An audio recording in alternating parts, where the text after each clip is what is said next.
My name is Nancy Blanton. I'm an author of historical fiction.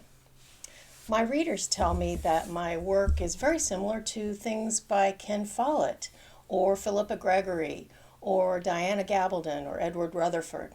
If these are the types of books you enjoy reading, then you've come to the right place.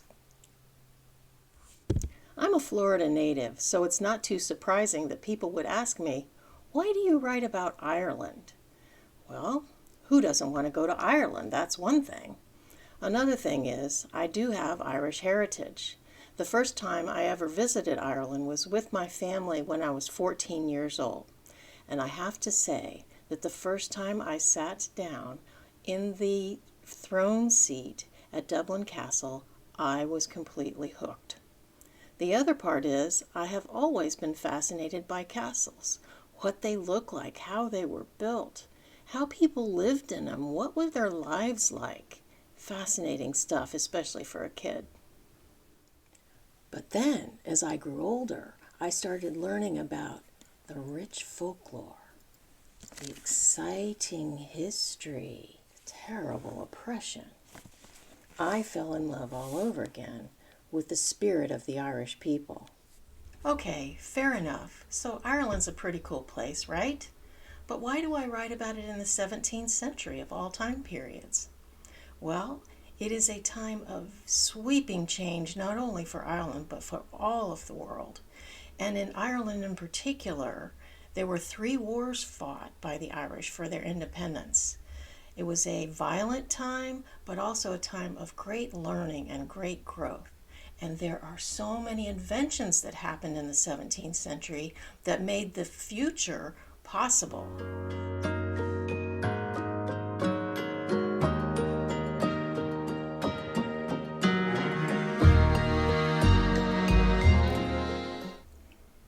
As a former journalist, historical accuracy is important to me.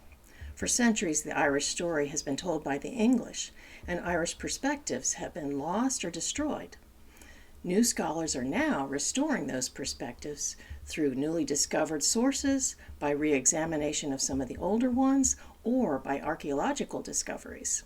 It is my honor and my privilege to use these sources to tell you a truer story. So that's my story, and thank you for listening. Now let's talk about books.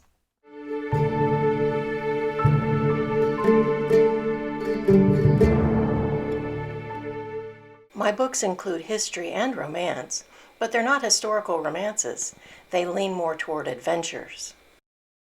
The 4-time award winner, The Prince of Glencurra, is about the son of a great Irish warrior.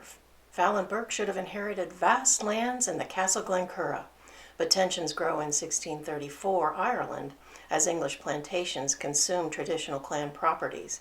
Fallon believes the beautiful heiress Vivienne Fitzgerald can help him restore his stolen heritage. But Vivienne has a mind of her own, and their adventure that begins as a lark takes a dark turn.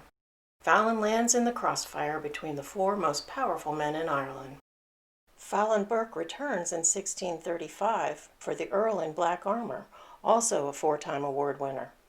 Out of money, out of options, and with a young daughter to feed, Fallon must accept an unwanted task.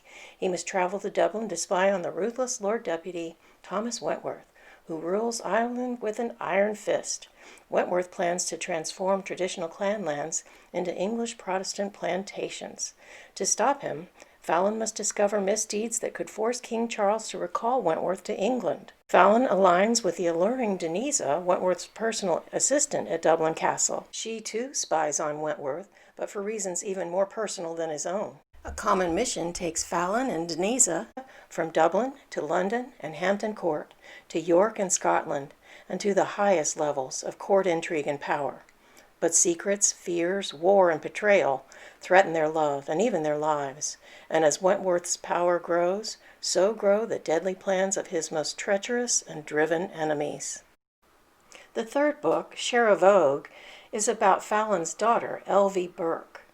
It's December of 1649 as England's uncrowned king, Oliver Cromwell, leads his brutal army across Ireland to crush a violent rebellion. In her small village of Skibbereen, 15-year-old Elvie Burke hears the thunder of soldiers approaching and knows she'll never surrender. When Cromwell cruelly beheads a village boy, Elvie vows to avenge the killing and destroy Cromwell. She escapes, only to align with a Scottish outlaw whose schemes send them headlong into a tumultuous journey across the sea to the West Indies. There she is indentured on a sugar plantation by the name of Sheravogue. Knowing she'll be killed if she tries to escape, Elvie learns to survive in her harsh surroundings and discovers the depths of her own strength and passion. Sheravogue is a compelling tale of one girl's journey through the lawless lands of the West Indies as she fights for a chance to claim her true destiny. Google me and you'll find all of my social media links there, and I'd love to hear from you. Thank you so much for coming to my booth today, and I hope you have a wonderful day.